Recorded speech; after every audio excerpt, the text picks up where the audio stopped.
네, 여러분 안녕하세요. 책이다의 이준영입니다. 오늘은 제가 녹음 장비를 간만에 꺼내는데요. 밀리의 서재라는 애플리케이션과 이번에 새롭게 리딩북이라는 서비스를 함께 하게 되었습니다. 거기에서는 제가 철학과 고전과 관련된 내용들을 해설을 해드리기도 하고 책의 일부를 낭독해드리는 시간을 가져보기도 할 텐데요. 저희 유튜브에서는 그 부분 중에서 해설 부분을 따로 정리해서 말씀드리는 시간을 가져볼까 합니다. 아마 밀리의 서재에서는 일주일에 한 번씩 업로드가 될 것 같고요. 저희 유튜브에서는 그 중에서 몇 개 영상들을 따로 발췌해가지고 편집해서 업로드하는 형태로 진행을 할 생각입니다. 그래서 이번 첫 번째 시간은 탁월한 사유의 시선이라는 책을 소개해 드릴 예정이고요. 제가 간단하게 원고를 준비한 상태라서 그거를 낭독하는 형태로 진행을 해 보도록 하겠습니다. 책에 관해서 질문이 있으시거나 혹은 밀리의 서재 쪽 보시다가 이런 것들도 한번 해설을 해줬으면 좋겠다 라는 책이 있으시면은 댓글 남겨주시면은 참고해서 한번 리딩북을 진행해 보도록 하겠습니다. 네, 그러면 한번 이야기를 해보도록 하죠. 우선 책을 소개하기 전 어느 철학자의 이야기로 리딩북을 시작해 볼까 합니다. 철학을 배우지 말고 철학함을 배우라. 바로 18세기 독일의 철학자 칸트의 말인데요. 그는 살아생전 사람들에게 이 이야기를 늘 강조했다고 합니다.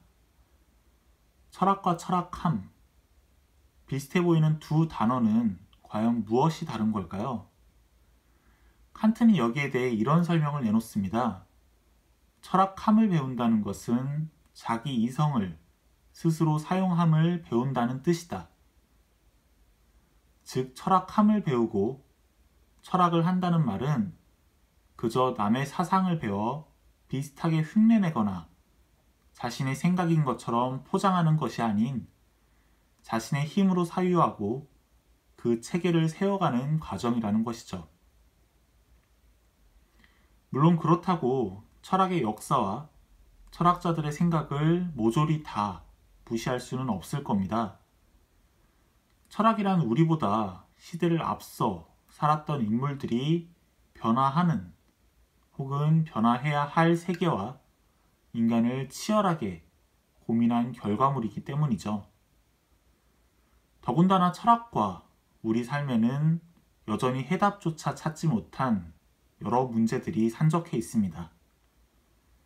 이런 문제들을 미리 해결하고자 노력했던 사람들의 이야기를 들어보는 것은 분명 의미와 가치가 있는 일일 것입니다. 하지만 문제는 그 다음부터 시작됩니다. 바로 앞선 이들의 철학을 공부한 뒤에 말이죠. 많은 이들이 자신의 철학, 즉 철학함은 하지 못한 채 남의 이론에만 머물러 있는 경우가 많기 때문입니다. 이 경우 어느 시점에 와서 성장은 멈추고 오히려 큰 벽에 부딪혀 나아가지 못하는 경우를 종종 보게 되죠.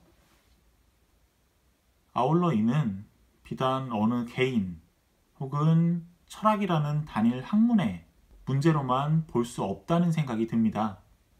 바로 우리 사회와 공동체 역시 우리보다 앞선 이들을 열심히 따라 지금의 위치에 왔지만 더 이상 나아가기를 멈춘 상태이니 말이죠. 제가 책 소개에 앞서 이 이야기를 드리는 이유는 우리가 지금부터 살펴볼 책, 탁월한 사유의 시선이 바로 이 철학함에 대해 이야기하는 책이기 때문입니다.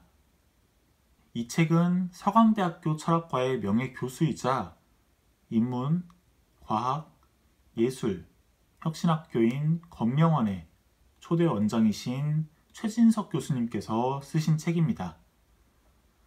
지난 2015년 건명원에서 진행된 5회의 철학 강의를 묶어낸 책이죠. 최진석 교수님은 서문을 통해 다음과 같이 이야기합니다. 우리는 지금까지 철학 수입국으로 살았다. 보통 수준의 생각은 우리끼리 잘하며 살았지만 높은 수준의 생각은 수입해서 산 것이다. 다른 사람이 한 사유의 결과를 숙지하고 내면화하면서도 스스로 생각한다고 착각해왔다. 이 책은 철학에 관한 책이지 철학 자체가 아닐 수도 있다. 철학이 아니어도 된다. 중요한 것은 우리 삶의 독립성을 확보하느냐 하지 못하느냐다. 자, 우리는 흔히 철학을 인간과 세계의 근본을 찾는 학문이라고 이야기합니다. 틀린 이야기라고는 할 수 없겠죠. 변화하는 세계를 혹은 변화해야 할 세계를 남들보다 조금 먼저 일찍 발견한 사람들의 생각이라고 이야기하기도 합니다. 이 역시 틀린 말은 아닐 것입니다. 하지만 늘 서양 혹은 중국의 생각을 받아 적기만 했을 뿐 우리 스스로 세상과 인간을 향해 손을 뻗어본 기억은 요원하기만 합니다. 자, 그렇다면 탁월한 사유의 시선에는 어떤 이야기가 담겨 있는지 목차를 통해 이야기를 나눠보도록 하겠습니다. 책은 크게 5개 장으로 나뉘어져 있습니다. 1장은 부정, 버리다라는 제목으로 철학함, 즉 철학적 시선을 갖는다는 것이 어떤 의미인지 독일, 프랑스, 미국 등의 서양 사회와 중국 등 동양의 선진국들이 어떻게 지금의 위치를 갖게 되었는지 역사적 맥락을 바탕으로 이야기합니다. 최진석 교수님은 그 차이를 철학적인 높이의 시선을 가진 자와 갖지 못한 자의 차이로 설명하죠. 2장은 선도, 이끌다라는 제목이 달려 있습니다. 여기에선 우리가 1장에서 본 철학적 시선의 문제를 조금 더 상세하게 다룹니다.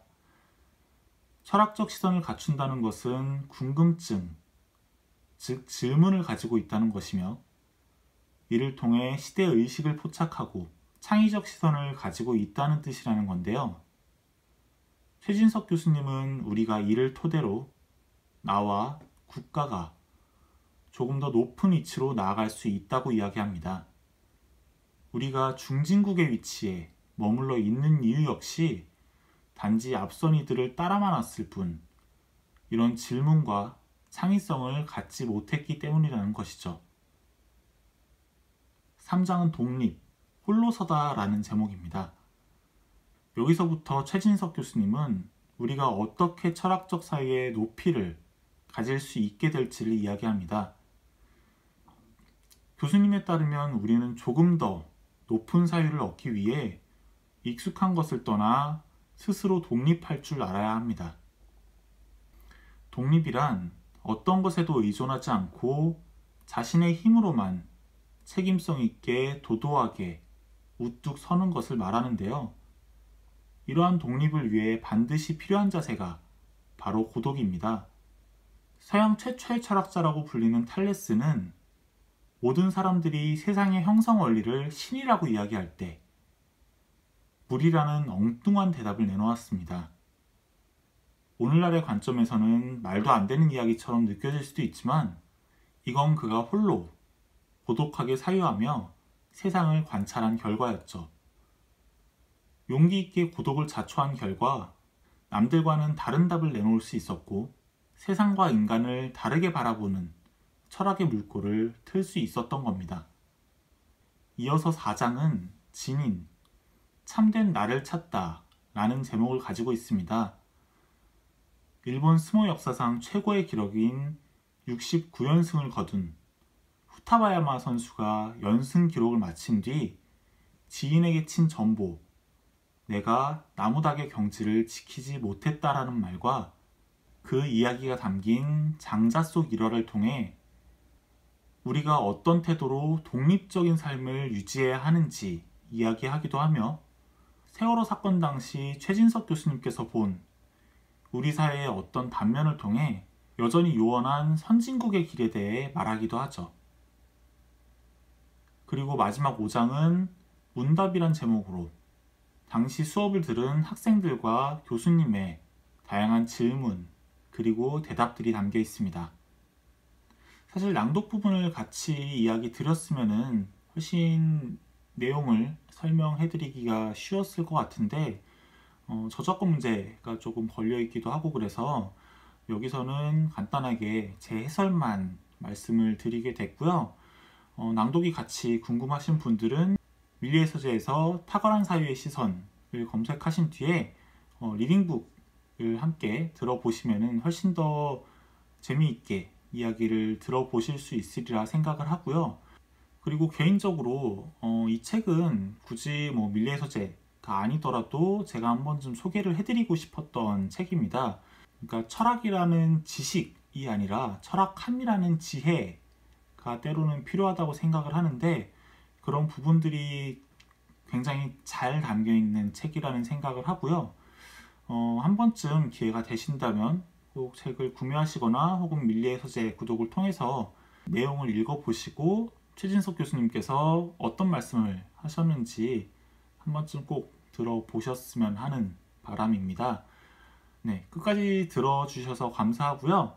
다음번에는 더 재미있는 책 이야기와 조금 더 상세한 설명으로 돌아오도록 하겠습니다. 저는 여기까지 마무리하도록 하겠습니다. 감사합니다. 안녕.